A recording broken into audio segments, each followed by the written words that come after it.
Let's talk about a date that's pretty much burned into the memory of modern finance, September 15th, 2008. That was the day Lehman Brothers, a Wall Street giant that had been around for 164 years, just collapsed. It was the biggest bankruptcy in U.S. history, and it kicked off a global financial crisis. But what if the story we've all been told about why it happened isn't the whole story? You've heard the narrative, right? It was all about bad subprime mortgages, a market problem. But honestly, that's just the tip of the iceberg. See, there's this enormous 2,200-page official report on the collapse, and buried deep inside is a story that's a whole lot darker. It points not just to bad decisions, but to deliberate, systematic fraud. So that forces us to ask the real question.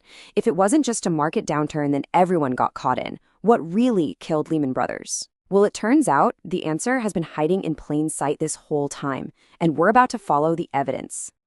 So you've got these two competing stories. On the one hand, the official line, Lehman was just a victim, caught in a storm that nobody could have predicted. But then there's the hidden truth, laid bare in that official report.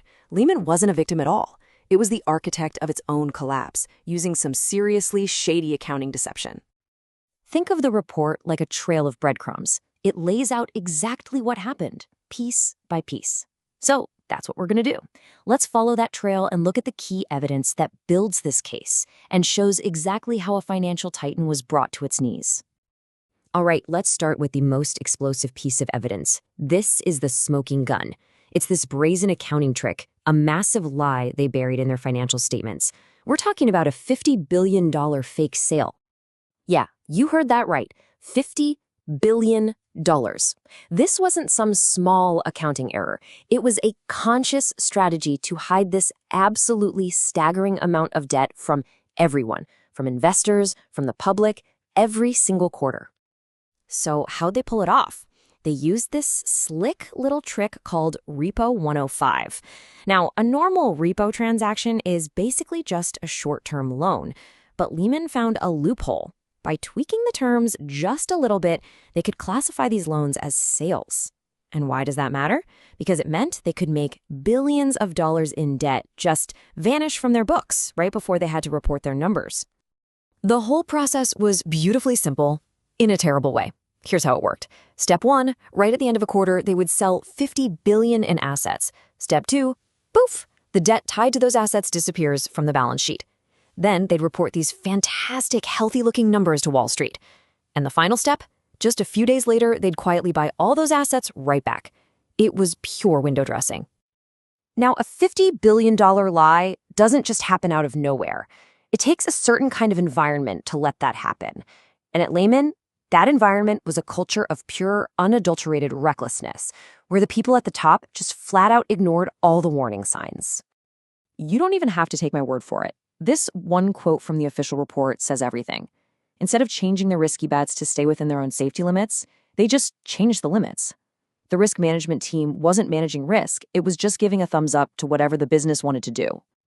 And a perfect example of this was the Archstone deal. It was this huge, risky bet on commercial real estate.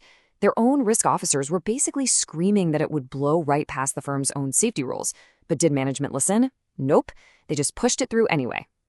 So why? Why all the deception, all the recklessness? Well, it was all to hide one gigantic secret. They had a ticking time bomb on their balance sheet, and it was a black hole of toxic real estate assets. While their competitors were seeing the writing on the wall and getting out of real estate, Lehman did the exact opposite. They doubled down, leaving them dangerously, fatally overexposed. And these weren't assets you could just sell easily. They were illiquid, meaning Lehman was stuck holding this giant toxic portfolio as the market was collapsing around them. And that exposure meant they were looking at this number.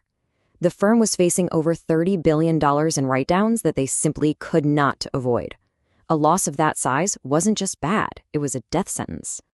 And the reason a $30 billion loss was a death sentence is because Lehman was leveraged to the absolute max. I mean, think about this. They were balancing over $700 billion in assets on a tiny, razor-thin cushion of just $25 billion in equity.